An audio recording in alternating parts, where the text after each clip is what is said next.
संसार में देखो तो परेशान, परमार्थ की तरफ देखो तो हम परेशान हो। ये हमारा आदत स्वभाव बन गया परेशान होना। थोड़ा सा धैर्यवान बनो, गंभीर बनो। कोई भारी से भारी विपत्ति में परेशानी स्वीकार करके विपत्ति से थोड़ी निकला जाता। सुलझो, ठीक है, विपत्ति आई, समस्या आई, इसका समाधान होगा। ऐसा थोड़ी कि हमें नष्ट कर देगी। अगर अभी हमारी बड़ी हानि हो जाती है, हम कल इससे बड़ा लाभ प्राप्त कर सकते हैं। हमको एकदम बिल्कुल गंभीर रहना है, इतने कमजोर नहीं बन जाना।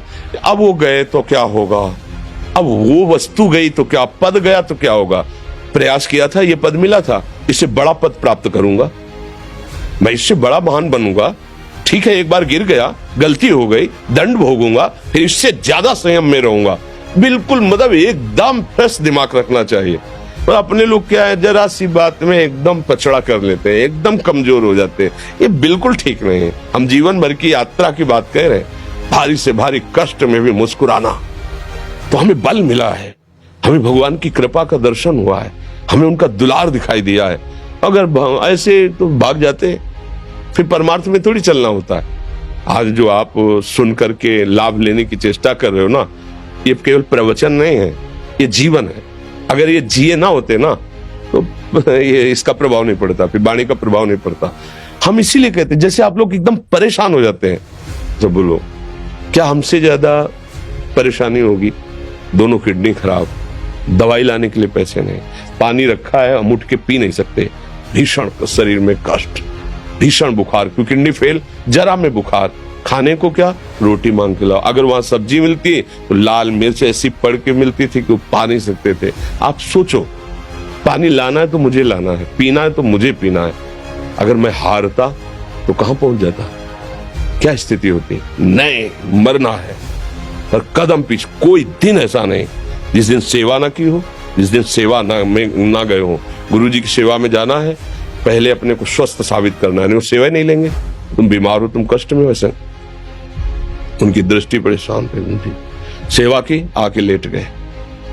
फिर हिम्मत की, अपनी श्री जी की सेवा की, मधुकरी नहीं गए, 3-3, 4-4 दिन भोजन नहीं गए, पर सेवा नहीं छोड़ा, दिनचर्या नहीं छोड़ी। और उसका प्रधान कारण संयम, ब्रह्मचर्य, भगवदाश्रय, नाम जप, कभी हारने नहीं दिया। अभी भी थोड़ी देर बाद डायलिसिस शुरू होगा। हारने, आपको हारे हुए नजर आ रहे हैं। शरीर में पीड़ा है, किडनी फेल है, ऐसा थोड़ा हम स्वस्थ बैठे हैं, पीड़ा है, बार बार प्यास लगती है, थोड़ा थोड़ा पानी मिलता है, लेकिन हम आनंदित हैं, हम प्रसन्न हैं।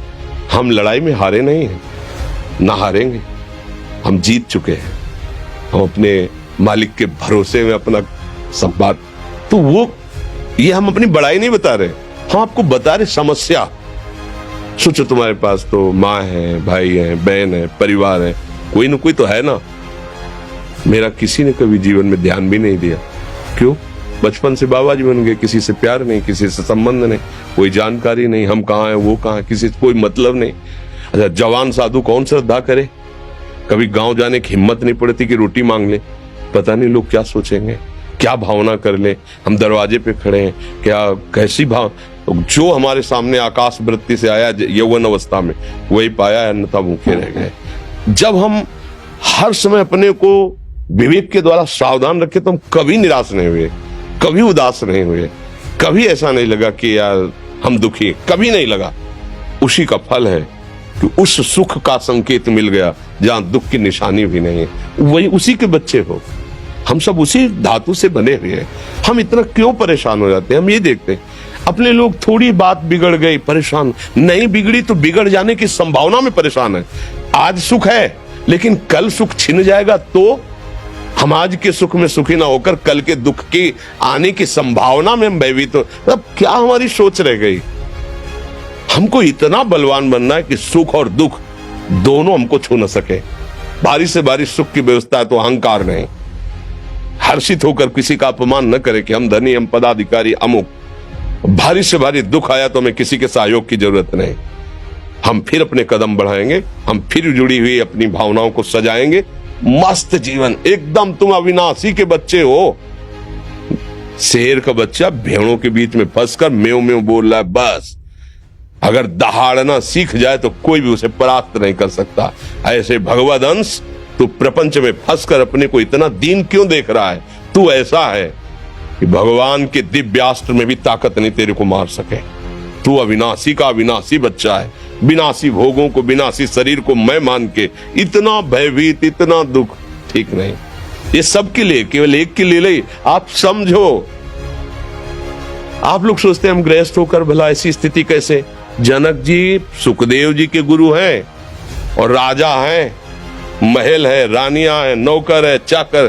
क्या सुखदेव जी जिनके शरीर में लंगोटी भी नहीं है, दिगंबर, परमहंस, परमहंस के गुरु हैं जनक जी जो राजा हैं। समझो आप ऐसा ना सोचे कि अब नौकरी कर रहे हैं, हम संसार में, हम गृहस्थ हैं, हम अध्यात्म की ऊंचाई पर नहीं चढ़ सकते। नहीं, आप एक सरकारी नौकरी या आप किसानी या व्यापार करते हुए आप एक अध्यात्म की ऊंचाई में चढ़ सकते हैं। और अध्यात्म ही है जो तुम्हें इस माया के दुख सुख से ऊपर उठा सकता है। दूसरा, चाहे जितनी संपत्ति आ जाए, आप सुखी नहीं हो सकते। सब देख लो, आंख खोल के देख लो, अध्यात्म ही है जो तुम्हें हर कष्ट सहकर मुस्कुराकर जीने का रास्ता बता देगा कि आप आनंदित हो जाओगे। कुछ नहीं बिगड़ा, अध्यात्म है तो कुछ नहीं बिगड़ा, अध्यात्म नहीं है तो कुछ नहीं बना, कुछ हाथ नहीं लगने वाला।